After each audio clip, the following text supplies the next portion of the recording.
ကြာမှာပဲဝေလာငါးကြီးကမူချီနဲ့ဟယ်ရန်လို့နှစ်ယောက်ကိုပြန်မှုထုတ်လိုက်တာကြောင့်ရှေးဘော်ကိုဘေးကင်းကင်းနဲ့ပြန်ရောက်လာခဲ့ကြပေမဲ့ယတနာတွေတော့ပါမလာခဲ့တော့ပါဘူးအားလုံးကစိတ်ပြက်နေကြချိန်မှာပဲဟယ်ရန်ကမူချီကိုမေးပါတယ်ဘာလို့ယတနာတွေရှိသေးတယ်လို့ထင်ရတာလဲမေးတော့စဉ်းစားကြည့်လေကိုပြောနိုင်ငံကြီးကိုပြန်ထူထောင်ဖို့ဆိုလို့ရှိရင်တော်ဝင်ဘန္နာတိုက်ကရွှေတုံးတွေအများကြီးရှိရမယ်လို့ပြောလိုက်တာကြောင့်ခုနငါတို့တွေးလိုက်တဲ့အလံကမြေပုံပဲဖြစ်မယ်လို့ထင်သွားတာတင်မောကိုပြန်လှည့်ခိုင်းပြီးမြေပုံကိုပြန်ရှာမယ်လို့ဆိုပါတယ်ဒီချိန်မှာလူလိမ္မာလေးကထွက်လာပြီးပြန်ရှာဖို့မလိုအပ်တော့ဘူးမြေပုံကမက်ဂီယူလာတယ်လို့ပြောချိန်မှာမက်ဂီကတော့မဟုတ်ဘူးသူယူမလာဘူးလို့ညင်းနေတာကြောင့်အားလုံးကသူ့ကိုတကောလုံးချုပ်ပြီးရှာဖွေကြပါတော့တယ်ရှာဖွေတဲ့ချိန်မှာတော့ဘာမှမတွေ့တာကြောင့်တိုင်မှာကျိုးတုတ်ခါမေးနေခဲ့ပါတယ်သူမြေပုံကိုခိုးယူလာခဲ့ပေမဲ့ဗမာကြကြံခဲ့မှမသိဘူးလို့ဆိုပါတယ်ခေါင်းဆောင်ကချော့မော့ပြီးမေးချိန်မှာတော့မြေပုံရဲ့ဒီနေရာကိုသူတွေ့လိုက်တာကြောင့်အင်နာကျူးမကျုံးလို့ဆိုပါတယ်ဒါကိုကြားလိုက်ရတဲ့အချိန်မှာတော့ကြားဘူးနာဝရှိနေတဲ့ပင်လယ်ဓမြအားလုံးကလန့်သွားကြပါတယ်ဘာလို့လဲဆိုအဲ့ဒီနေရာကမှုန်တိုင်းတိမ်တွေကနေမိုးကြိုးတွေအဆက်မပြတ်ပြစ်ချနေတဲ့နေရာမို့ပါဓမြတွေအားလုံးကကြောက်လန့်နေကြပေမဲ့တခိုးတွေကတော့မကြုံဘူးလို့မယုံဘူးဖြစ်နေပါ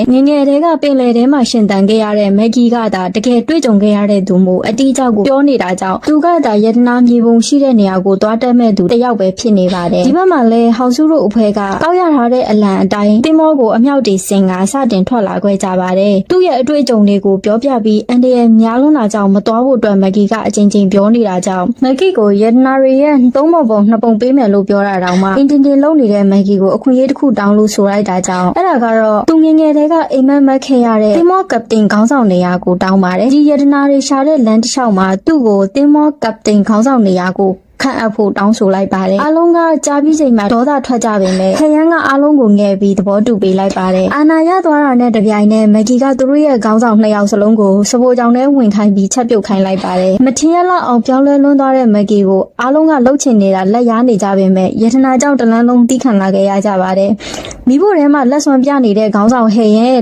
လက်ရာကိုသူတစ်ပက်အားလုံးကမစားနိုင်လို့ထွေးထုတ်နေကြပေမဲ့ဟဲရဲရဲ့လက်ရာကိုချီးကျူးပြီးပြန်မထွက်အောင်စားနေတဲ့မူချီကိုတော့တစ်ခုပြီးတစ်ခုခရမ်းကထိုးကျွေးနေခဲ့ပါတယ်ပင်လယ်ရဲ့ယတနာတွေမရရအောင်လိုက်ယူတဲ့အချိန်မှာမေ့သွားတဲ့အချိန်တုန်းကမူချီကသူမအသက်ကဲတင်ပေးခဲ့တာကြောင့်တယောက်နဲ့တယောက်နည်းနည်းချင်းစီသဘောကျလာခဲ့ပါတယ်သူတို့မိုးကြိုးတွေရှိရာကျွန်းကိုရောက်လာချိန်မှာတော့ဟရမ်းကအချိန်တွေကိုကြည့်ပြီးရွက်တိုင်တွေကိုသိမ်းဖို့ပြောပေမဲ့ဆရာလှုပ်ချင်တဲ့မက်ဂီကအချိန်မကျဘူးသေးဘူးလို့ဆိုကညှင်းခုန်နေကြချိန်မှာပဲမှုန်တိုင်းကသူတို့နာကိုရောက်လာနေပါပြီဒီချိန်သူတို့လေကိုမိုးကြိုးတွေအဆက်မပြတ်ပြစ်ချလာပြီးမှုန်တိုင်းကလည်းအာကြီးအလုံးတန်ရာတွေရကုန်ကြတာကြောင့်ခေါင်းဆောင်မက်ဂီကိုဥဆိုင်ခိုင်းပေမဲ့ကြောက်လန့်လွန်နေတဲ့မက်ဂီကဘာမှမလုပ်နိုင်ဖြစ်နေကလှေပေါ်ကနေတော့ပြုတ်ကျလို့တန်းလန်းကြီးဖြစ်နေခဲ့ချိန်မှာဟရမ်းကလှေကိုဥဆောင်ပြီးပြုတ်ကျနေတဲ့မက်ဂီကိုမူချီကကျိုးနဲ့ဆွဲကလာကဲတင်ခဲ့ပါတယ်တစ်ဖက်မှာတော့ဟောင်စုတို့အဖွဲကမိုးကြိုးလွှဲဖို့အတွက်စွန်တွေကိုအသုံးပြုလာခဲ့တာကြောင့်ဘာအခက်အခဲမှကြီးကြီးမားမားမကြုံလိုက်ရပါဘူးကျွန်းပေါ်ကိုရောက်လာကြလို့ဘယ်မှာရှာကြမလဲခေါင်းဆောင်မက်ဂီကိုမေးချိန်မှာတော့လက်ဖွားစာကျွန်းလေးပဲမှုတ်နေရာတိုင်းကိုမြေလံရှာဖို့ပြောပါတယ်ဒီကားကိုကြားသွားလို့အားလုံးကဒေါသထွက်ချိန်မှာတော့ဘာလို့သူ့ကိုပဲမေးနေကြတာလဲဆိုလို့ပြန်မေးတာကြောင့်နင်ကခေါင်းဆောင်ဖြစ်နေတယ်လို့ပြောပါတယ်ဒါကြောင့်လဲသူခေါင်းဆောင်နေရာကမယူကျင်တော့ဘူးဆင်းတော့မယ်လို့ပြောလာတာကိုဘယ်သူမှလက်သင့်မခံဘူးဖြစ်နေပါတယ်သူခေါင်းဆောင်နေရာကိုလူတိုင်းလိုက်ပေးပြီးလှုပ်ခိုင်းပေမဲ့ဘယ်သူမှသူ့စကားကိုအရေးမလုပ်တော့ပဲမြေပုံရှိတဲ့နေရာကိုသာသူ့ကိုရှာခိုင်းနေပါတယ်မူချီနဲ့ဟရန်ကတောင်ထိပ်ပေါ်ကိုကြည့်နေရင်တနေရာတဲကိုပဲမိုးကြိုးကအချိန်ချင်းပြစ်နေတာကြောင့်တခုခုရှိနိုင်တယ်လို့ဆိုကမူချီကသူသွားကြည့်မယ်လို့ဆိုပါတယ်ရေဒနာဘာမှလဲတေချာမသိတဲ့မက်ဂီကသူ့လက်အောက်ငယ်သားတွေကိုဟိုနာတူးခိုင်းဒီနာတူးခိုင်းပြီးထွက်ပြေးဖို့ကြံနေတာကြောင့်အားလုံးကဒေါသထွက်နေကြပြီးသူ့ကိုမင်းမြုပ်တက်ပြစ်မယ်လို့ဆိုကလိုက်ဖမ်းပါတော့တယ်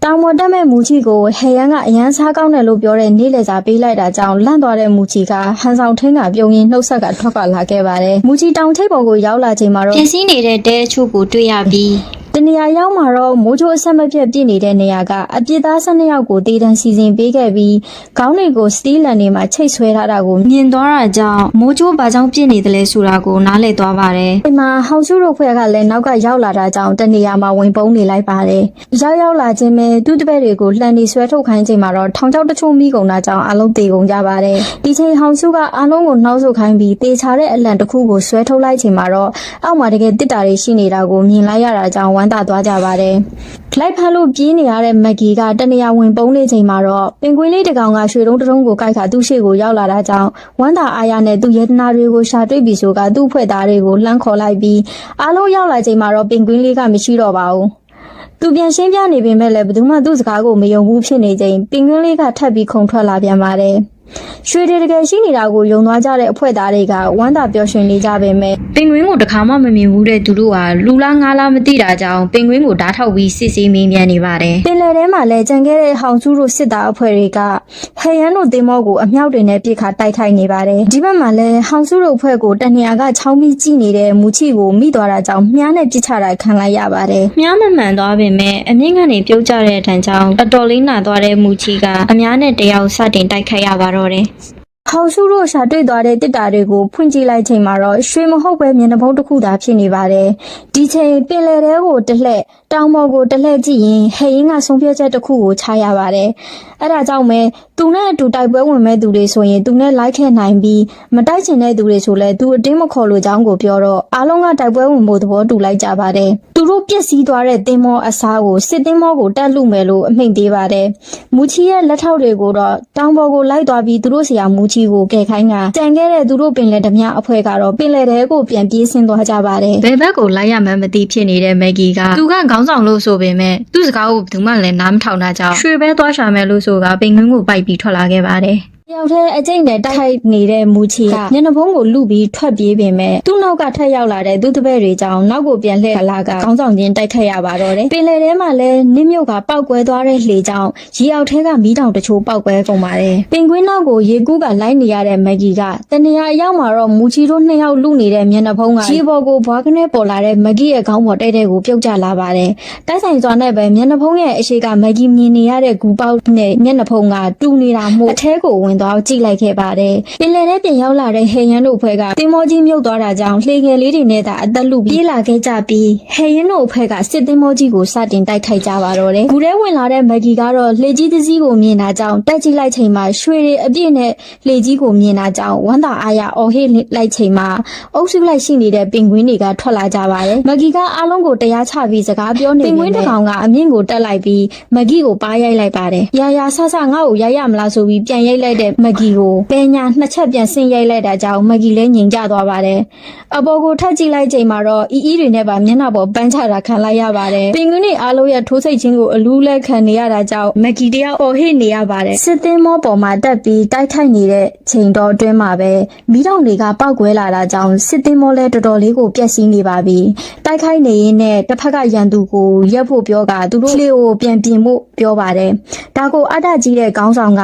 လှေမြုပ်ရင်အကုန်သိမယ်ဆိုတာသိပေမဲ့ဆက်လက်တိုက်ခိုက်နေတာကြောင့်ဟရင်လည်းအကြက်ရိုက်နေချိန်ပင်ဂွင်းတွေနဲ့စစ်ခင်းနေရတဲ့မက်ဂီရဲ့လှေကြီးကသူတို့အနားကိုရောက်လာပါတယ်ဟရင်ကသူ့လူတွေကိုဟိုဘက်ကလှေကိုအမြန်ကူးခိုင်းပြီးသူကတော့နှောက်ဆုံးကြံခဲ့ကသူတို့ကိုပြစ်ဖို့ချိန်နေတဲ့အမြောက်ကိုအားကုန်သုံးကကန်ထုတ်လိုက်ပါတယ်သူမရဲ့ကန်ကျဲကြောင့်ပဲအားလုံးကပောက်ကွဲသွားပေမဲ့သူမကတော့လွင့်စင်ကဒီဘက်ကလှေကြီးပေါ်ပြန်ဆင်ကျလာပါတယ်သူတို့ကောင်းဆောင်မသိဘူးဆိုတာသိတာကြောင့်အားလုံးကဝမ်းသာနေကြပါတယ်ထိုချိန်ခဏအတွင်းမှာပဲပင်လယ်အောက်ကမီးတောင်ကြီးကပောက်ကွဲကတွင်းကြီးဖြစ်သွားပြီးသူတို့ရွှေသင်းမောကိုဆွဲချနေတာကြောင့်ဟဲယန်ကဥဆောင်ပြီးအသက်ဘေးကလွတ်အောင်ရုန်းကန်ရပြန်ပါတယ်သူတို့သင်းမောကိုတက်အုပ်တော့မဲ့လှိုင်းလုံးကြီးကနေအားလုံးရဲ့စီးလုံးမှုကြောင့်ကတိလေးလွတ်မြောက်လာခဲ့ရပါတယ်အပေါ်ကမူချီတို့တိုက်ပွဲကလည်းအခုထိမပြီးသေးပါဘူးတိုက်ခိုက်နေတဲ့ခဏအတော်တွင်မှာမူချီကဓာထိုးတာခံလိုက်ရပါတယ်မူချီကိုသူ့ရဲ့ဘေးကလက်ထောက်ကပြစ်ပေးလိုက်တဲ့ဓာတ်ကိုအသုံးချပြီးအငိုက်မိသွားတဲ့ဟောင်စုကိုအပြီးသက်ပေးလိုက်ပါတယ်။သူတို့နှစ်ဖွဲ့လုံးရဲ့အောင်မြင်မှုကြောင့်ဝမ်းသာအားရပျော်ရွှင်လာပြန်ဆုံကြပြီးနောက်ဆုံးမှာဟဲယန်ကမူချီကိုသူတို့နဲ့ဆက်လိုက်မလားထွက်သွားမလားလို့မေးတဲ့မေးခွန်းကိုဒီဘက်နဲ့အချိန်ဆွဲနေတဲ့မူချီကြောင့်စိတ်မရှိဖြစ်နေရပါတယ်။နေမယ်လို့ပြောလိုက်တာကြောင့်မူချီကိုအနမ်းနဲ့ဂုံပြုတ်ကကြိုဆိုလိုက်ခြင်းနဲ့ဇက်ကားလေးလည်းပြီးဆုံးသွားပါပြီ။အဆုံးထိလိုက်ပါနားဆင်ပေးခဲ့တဲ့အတွက်အားလုံးကိုကျေးဇူးတင်ပါတယ်နောက်ထပ်တစ်ခါမှပြန်လည်ဆုံတွေ့ကြမယ်နော်